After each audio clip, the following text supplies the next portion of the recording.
لعلى خلق عظيم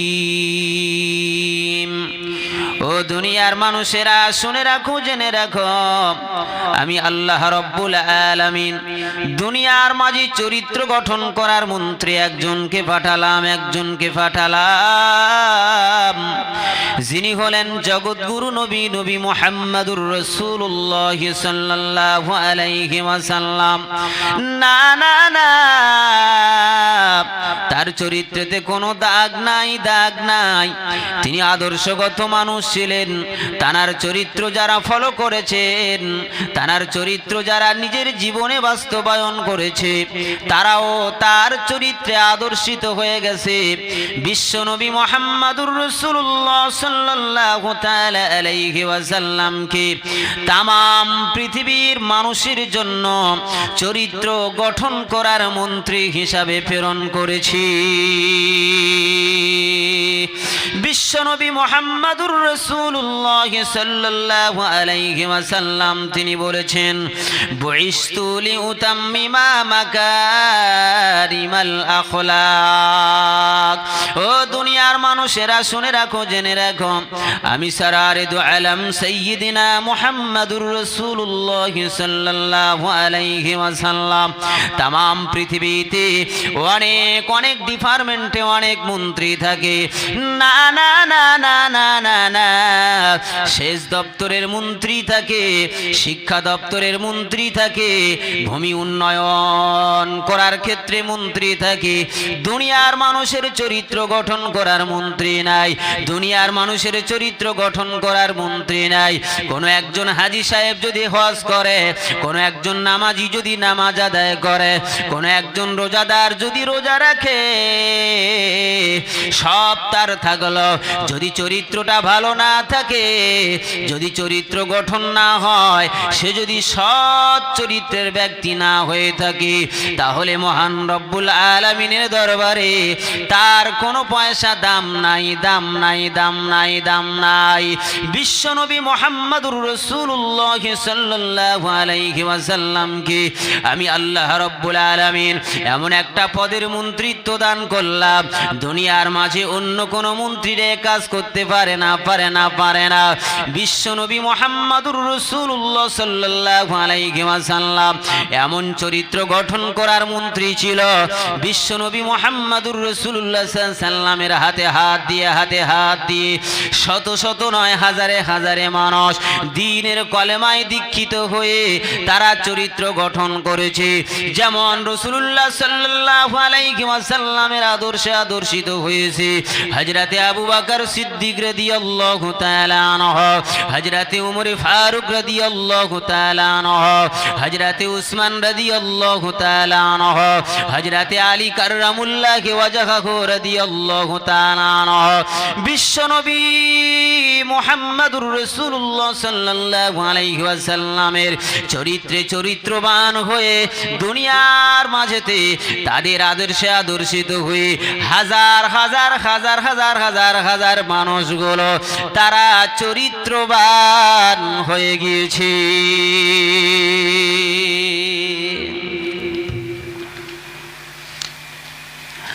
আজকের মানুষ অনেক থাকলেও চরিত্র গঠন এই ডিপার্টমেন্টের মন্ত্রী নাই।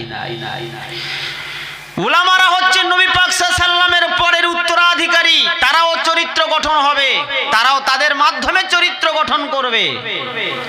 দাদা হুজুর পীর কেবলা তিনি কি চরিত্র গঠন করার মন্ত্রী ছিলেন না? কি ছিলেন না? বসিরহাটে আল্লামা রুহুল আমিন রহমাতুল্লাহ আলাইহি চরিত্র গঠন করার মন্ত্রী ছিলেন না? কি ছিলেন না? তাদের আদর্শ কি ছিল? তাদের চরিত্র কি ছিল? বিশ্বনবী মুহাম্মদুর রাসূলুল্লাহ সাল্লাল্লাহু আলাইহি ওয়াসাল্লাম বলেছেন, আমার পরে চরিত্র গঠন করবে দুনিয়ার মাঝে ওই সমস্ত ব্যক্তিরা আল উলামা ওয়ারাসাতুল আম্বিয়া, আমার উত্তরাধিকারী যারা, না না না না না, আমার ত্যায্য সম্পত্তির উত্তরাধিকারীর কথা আমি বলি নাই, যারা আমার উত্তরাধিকারী হয়েছে, যারা যতটুকুন কোরআনের জ্ঞান অর্জন করেছে, দুনিয়ার মাঝে যতটুকুন আমি রাসূলুল্লাহ সাল্লাল্লাহু আলাইহি ওয়াসাল্লাম আমার মুখ নিঃসৃত বাণী হাদিসের জ্ঞান অর্জন করেছে, যারা সঠিক পর্যায়ের জ্ঞান অর্জন করেছে, তারা সমাজের বুকে চরিত্র গঠন করার দায়িত্ব তাদের থাকবে। তাদের মাধ্যমে সাধারণ মানুষ চরিত্র গঠন করবে। তাদের দেখে সাধারণ মানুষ নামাজ পড়া শিখবে, তাদের দেখে সাধারণ মানুষ রোজা রাখা শিখবে, তাদের দেখে সাধারণ মানুষ দ্বীনের কার্য সমাধান করবে। আল্লাহর নবী সাল্লাল্লাহু আলাইহি ওয়াসাল্লাম বলে গেলেন, ওই সমস্ত আলেমদের কথা বলে গেলেন, যাদের দ্বারায় সমাজ ঠিক থাকবে, যাদের দ্বারা সমাজে চরিত্র গঠন হবে। ও ভাইরা বাবাজিরা, না না না না না না না, চরিত্র গঠন করার আলেম ছিলেন দাদা হুজুর পীর কিবলা রহমাতুল্লাহ আলাইহি। এমন চরিত্র গঠন করার মন্ত্রী ছিলেন বসিরহাটে আল্লামা রুহুল আমিন রহমাতুল্লাহ আলাইহি, তিনিও চরিত্র গঠন করার মাস্টার ছিলেন। না না, হাজী ইমদাদুল্লাহ মুহাজিরে মক্কি রহমাতুল্লাহ আলাইহি, তিনি চরিত্র গঠন করার মন্ত্রী ছিলেন। না না না, খলিল আহমদ সাহারানপুরি রহমাতুল্লাহ আলাইহি, তিনি চরিত্র গঠন করার মন্ত্রী ছিলেন। তানার আদর্শে যারা পেয়েছে, তাদের আদর্শ যারা পেয়েছে, আল্লাহ রব্বুল আলামিন কি তারা চিনে ফেলেছেন। বিশ্বনবী মুহাম্মদুর রাসূলুল্লাহ সাল্লাল্লাহু আলাইহি ওয়াসাল্লাম কে তারা চিনে ফেলেছেন। তাদের দ্বারায় হাজারে হাজারে মানুষ নামাজ পড়া শিখেছে, তাদের দ্বারায় হাজারে মানুষ রোজা রাখা শিখেছে।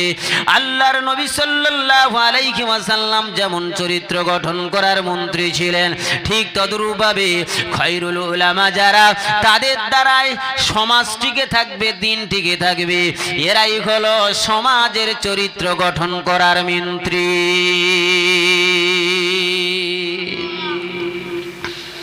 আজকের দল নিয়ে, পার্টি নিয়ে, মন্ত্রী পদ নিয়ে সমাজের এই দায়িত্বকে পালন করবে, সমাজের এই দায়িত্বটাকে পালন করবে দাদা হুজুর পীর কিবলা রহমাতুল্লাহ আলাইহি। তিনি চরিত্র গঠন করার একজন মন্ত্রী ছিলেন। এমনই ভাবে তারা সমাজকে দেখাশোনা করেছে। কথা বলেন ঠিক না ভুল? আর আজকের মানুষ আমরা কোন দিকে যাচ্ছি, কোন দিকে যাব, তার কোনো রাস্তা খুঁজে আমরা পাচ্ছি না। কারণটা কি? ভাইরা বাবাজিরা, ভালো করে লক্ষ্য করুন, বিশ্বনবী মুহাম্মদুর রাসূলুল্লাহ সাল্লাল্লাহু আলাইহি ওয়াসাল্লামের চরিত্রে চরিত্রবান হয়েছে খলিল আহমদ সাহারানপুরি রহমাতুল্লাহ আলাইহি। না না না না না, হুসাইন আহমদ মাদানী, তিনি রাসূলুল্লাহ সাল্লাল্লাহু আলাইহি ওয়াসাল্লামের চরিত্রে চরিত্রবান হয়েছে বসিরহাটে আল্লামা রুহুল আমিন রহমাতুল্লাহ আলাইহি। রাসূল করিম সাল্লাল্লাহু আলাইহি ওয়াসাল্লামের আদর্শে চরিত্রে চরিত্রবান হয়েছে ফুরফুরার পীর দাদা হুজুর পীর কিবলা রহমাতুল্লাহ আলাইহি। তিনিও রাসূল করিম সাল্লাল্লাহু আলাইহি ওয়াসাল্লামের চরিত্রে চরিত্রবান হয়েছে। তাই আজকের দিনে সমাজের মানুষেরা, হাজারে হাজারে মানুষেরা তাদের নাম ফেলতে পারে না, তাদের নাম বুকে করে ধরে রেখেছে। না না না না না, তাদের দ্বারাই সমাজ গঠন হয়েছে, তাদের দ্বারাই মসজিদ নির্মাণ হয়েছে, তাদের দ্বারাই মাদ্রাসা নির্মাণ হয়েছে। বরং দুনিয়ার মাঝে হাজারে হাজারে মাদ্রাসা, না না না, মাদ্রাসায় সন্ত্রাস তৈরি করা হয় না, মাদ্রাসায় সন্ত্রাস নির্মূল করার জন্য, মাদ্রাসাতে সন্ত্রাস নির্মূল করার গ্যারেজ হলো মাদ্রাসা। জোরে বলুন সুবহানাল্লাহ। তোমরা জানো মাদ্রাসাতে সন্ত্রাস তৈরি হয়, তোমরা জানো না। রাসূল করিম সাল্লাল্লাহু আলাইহি ওয়াসাল্লামের আদর্শ শিক্ষা দেওয়া হয়, কোরআন শিক্ষা দেওয়া হয়, যাতে করে পৃথিবীতে মানুষ অন্য কোনো ডিপার্টমেন্টের মন্ত্রী না থাকলেও যারা ওলামায়ে হক, তারা হচ্ছে সমাজ, দেশ, দশের চরিত্র গঠন করার মন্ত্রী। জোরে বলেন না সুবহানাল্লাহ। ও ভাইরা বাবাজিরা ভালো করে শুনে রেখে দেন, রাসূল করিম সাল্লাল্লাহু আলাইহি ওয়াসাল্লাম এমনই ভাবে চরিত্র গঠন করেছেন, হাজারে হাজারে মানুষেরা রাসূলুল্লাহ সাল্লাল্লাহু আলাইহি ওয়াসাল্লামের আদর্শ পেয়েছেন।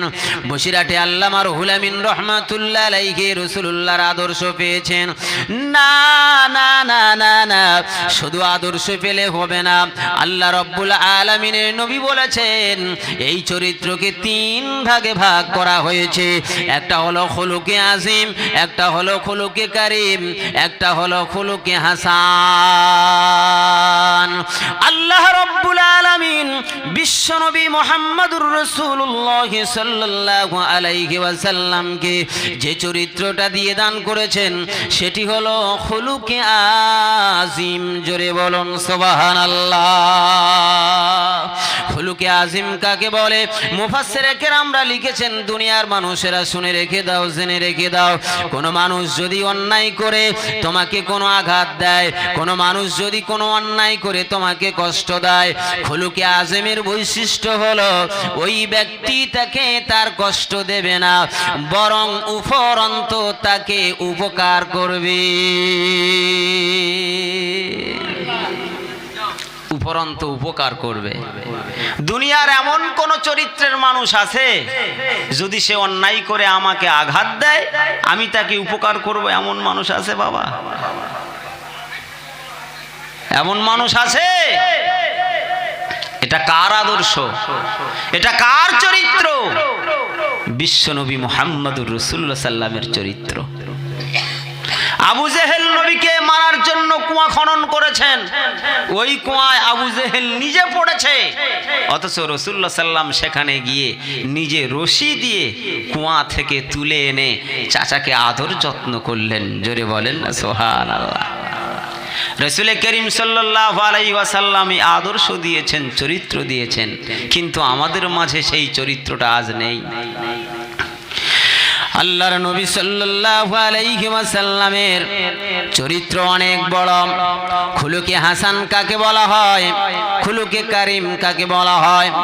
যদি কোনো মানুষ কোনো মানুষের প্রতি অত্যাচার করে, ইনসাফের সঙ্গে তার বদলা দেবে, ইনসাফের সঙ্গে তার বদলা দিয়ে দেবে। না না না না না, খুলুকে কারীম কাকে বলা হয়? যে কোনো ব্যক্তিকে যদি কোনো ব্যক্তিকে কষ্ট দিয়ে দেয় সে ইনসাফের বদলা নেবে না, বদলা নেবে না, আল্লাহ রাব্বুল আলামিনের জন্য তাকে মাফ করে দিয়ে দেবে। বিশ্বনবী মুহাম্মদুর রাসূলুল্লাহ সাল্লাল্লাহু আলাইহি ওয়াসাল্লাম এই আদর্শ দুনিয়ার মানুষের জন্য রেখে গেছে। এই আদর্শ কারা মানবে? যারা দ্বীনের আলেম হবে, যারা খায়রুল উলামা হবে, যারা শাররুল উলামা নয়, যারা খায়রুল উলামা হবে। খায়রুল উলামা কারা? যারা মা বাপকে সম্মান করেছে, যারা মা বাপের শ্রদ্ধা করেছে, ভালোবেসেছে, মা বাপের আদর্শ মেনেছে, রাসূল করিম সাল্লাল্লাহু আলাইহি ওয়াসাল্লামের আদর্শে আদর্শিত হয়েছে।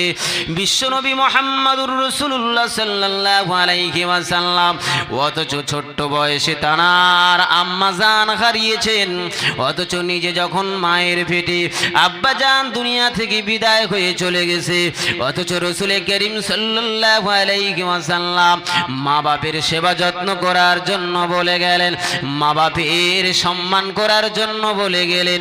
না না না না না, ও দুনিয়ার মানুষেরা শুনে রাখো, জেনে রাখো, আমি রাসূলুল্লাহ সাল্লাল্লাহু আলাইহি ওয়াসাল্লাম আমি আমার মায়ের পেটের মধ্যে তখন আমার আব্বাজান দুনিয়া ছেড়ে চলে গেছি। আমার বয়স যখন 6 বছর তখন আমার মা জননী বিদায় হয়ে চলে গেছে। না না না না না, আমি বেঁচে থাকাকালীন আমি আমার আব্বাজানের খেদমত করতে পারি নাই, আমি আমার প্রাপ্ত বয়স্ক পাওয়ার পরেতে আমার মা জননীকে পাই নাই। অথচ আল্লাহ রাব্বুল আলামিন বলেন তাদের মাঝে সৎ চরিত্র থাকবে যারা পিতামাতাকে সম্মান করে, পিতামাতার চেয়ে পীরকে বড় ভালোবাসে না, পিতামাতার যতটা আদর যত্ন করে পীরকে ততটা আদর যত্ন করে না। না না না না না, মা বাপের চেয়ে পীর ঊর্ধ্বে যেতে পারে না, মা বাপের চেয়ে পীর কোনোদিন বড় হতে পারে না। বিশ্বনবী মুহাম্মদুর রাসূলুল্লাহ সাল্লাল্লাহু আলাইহি ওয়াসাল্লাম তাই বলে গেলেন, হুমা জান্নাতুকা ওয়া নারুকা। আল্লাহর নবী সাল্লাল্লাহু আলাইহি ওয়াসাল্লাম কোন পীরকে সম্বোধন করে বললেন না তোমার অমুক পীর জান্নাত, অমুক পীর জাহান্নাম। না না না, দুনিয়ার মাঝেতে তারাই তোমার জান্নাত হতে পারে, তারাই তোমার জাহান্নাম হতে পারে। তারা কারা? তারা কারা? তারা কারা? তারা হলো তোমার মা, তারা হলো তোমার পিতা, তারা হলো তোমার জন্মদাতা পিতা, তারা হলো তোমার পেটে রাখা মা। এই মা আর বাপের আদর্শ অবশ্যই সন্তানের মধ্যে থাকতে হবে। যদি পিতা মাতার আদর্শ তাদের মধ্যে থেকে থাকে তাহলে বুঝবেন রাসূলুল্লাহর আদর্শ রয়েছে। এজন্য আল্লাহ রাব্বুল আলামিন কোরআন পাকের মধ্যে পরিষ্কার করে বলেছে, পরিষ্কার করে বলেছেন, ওয়াকুফিদ লাহুমা জানাহাজ-যুল্লি মিনার রাহমাতি ওয়া কুর রাব্বিরহামহুমা কামা রাব্বায়ানি সগীরা। ওয়াকুফিদ লাহুমা জানাহাজ-যুল্লি মিনার রাহমাতি। ও সন্তানেরা, সন্তানেরা, সন্তানেরা, তোমার পিতামাতা যেমন তোমাকে মহব্বত করেছে, ভালোবেসেছে, তুমি যখন ছোট্ট ছিলে তোমার কান্নার আওয়াজ দ্বারাই তোমার মা বুঝতে পেরেছে আমার সন্তানের ক্ষুধা লেগেছে। তোমার কান্নার আওয়াজ শুনে তোমার মা বুঝতে পেরেছে আমার সন্তান ভিজে বিছানায় শুয়ে রয়েছে। না না না, ওই মা বাপের প্রতি সৎ ব্যবহার করো সন্তানেরা। তুমি যখন তোমার শুধু কান্না ছিল আর অন্য কোনো কথা ছিল না, তোমার পিতামাতা তোমার সঙ্গে কত সুন্দর আচরণ করেছে, ব্যবহার করেছে। তোমার বয়স পাওয়ার পরেতে অন্তত তোমার পিতামাতাকে সম্মান করো, ভালোবাসো। তুমি তোমার পিতামাতার দোয়া ছাড়া জান্নাত পাবে না। যদি তোমার পিতামাতা তোমার জন্য দোয়া চায়, যদি তোমার পিতামাতা তোমার জন্য দোয়া চায়, ও দোয়াটা তোমার জন্য কার্যকর হয়ে যাবে।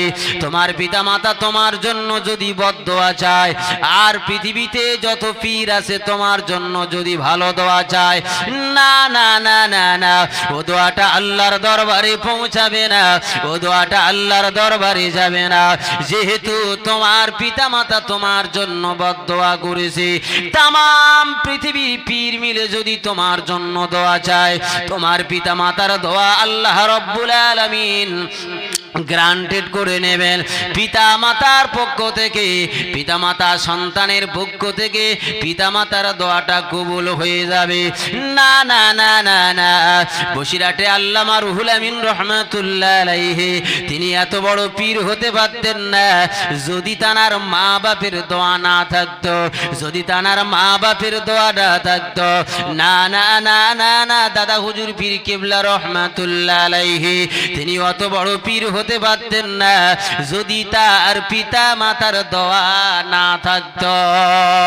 বাইজিদ বুস্তামি রহমাতুল্লাহ আলাইহি তিনিও মায়ের দোয়া পেয়েছেন। বড় পীর আব্দুল কাদের জিলানী আল বাগদাদী রহমাতুল্লাহ আলাইহি তিনিও মা বাপের দোয়া পেয়েছেন। না না না না না, বেশের হাফি রহমাতুল্লাহ আলাইহি তিনিও মা বাপের দোয়া পেয়েছেন। না শুধু তিনি দোয়া পাননি, ওয়াইসুল করুনি রহমাতুল্লাহ আলাইহি মায়ের দোয়া পেয়েছেন। রাসূল করিম সাল্লাল্লাহু আলাইহি ওয়াসাল্লাম তাই দুনিয়া থেকে বিদায় হয়ে যাবার প্রাক সময়তে তিনি তানার জুব্বা মোবারক ওয়াইসুল করুনির জন্য বরাদ্দ করে রেখে দিয়ে গিয়েছিলেন।